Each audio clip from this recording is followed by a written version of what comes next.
even further, you can see how price was kind of coming down. This is the abyss here, and then this is the rebirth, right? The death and rebirth of AMC's stock.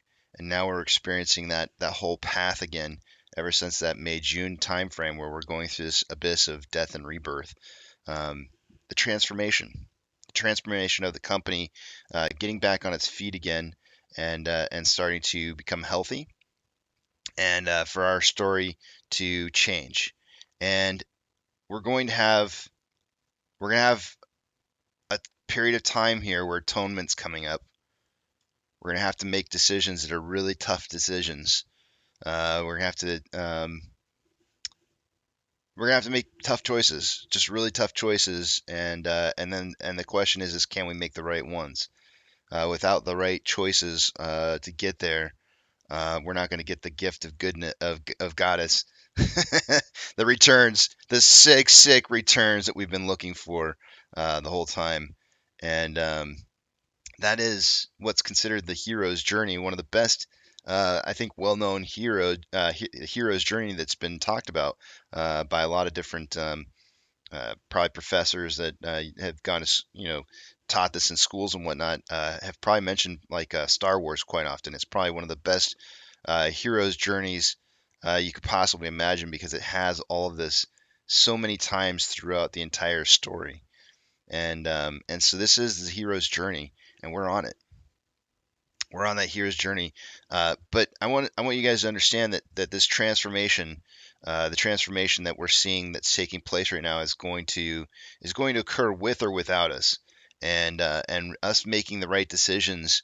This is going to be key here coming up. We're going to have some major decisions, and I'm not talking about the vote. You're probably thinking like, oh, Casey, you're talking about the vote. Nope, that's not it. You're going to have decisions that you're going to have to make after that are going to be super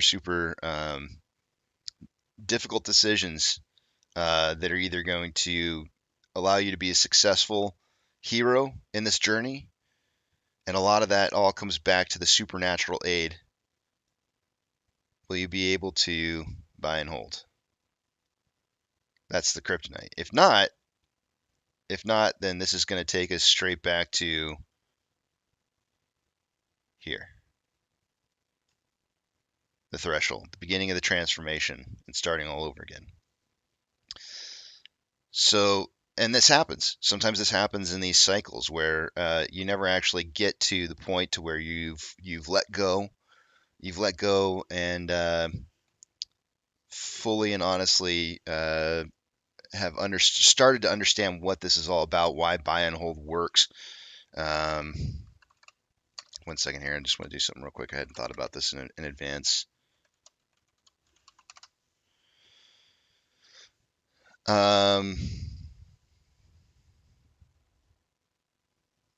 Yeah. So the atonement is getting away from greed. Greed is the sin.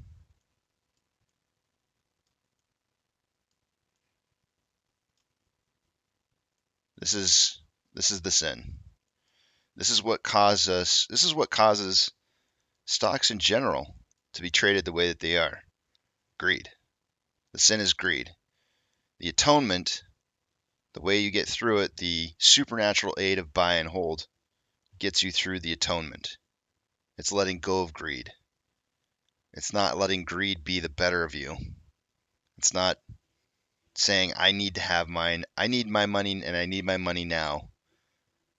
Getting past the sin and the greed, the sin of greed, gets you to the return.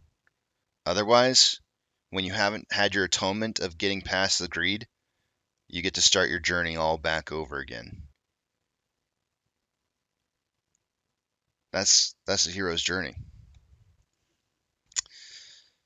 So think about that, because your greed will be tested in the future. Promise. I absolutely promise you that your greed will be tested. And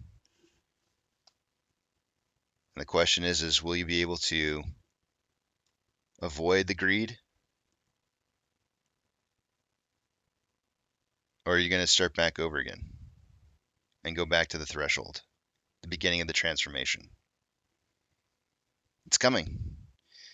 This is why I keep telling you guys, have your 5 wives. Have your 5 wives. Know why you did this. Know why you went through all of this. Know why you went through all of this.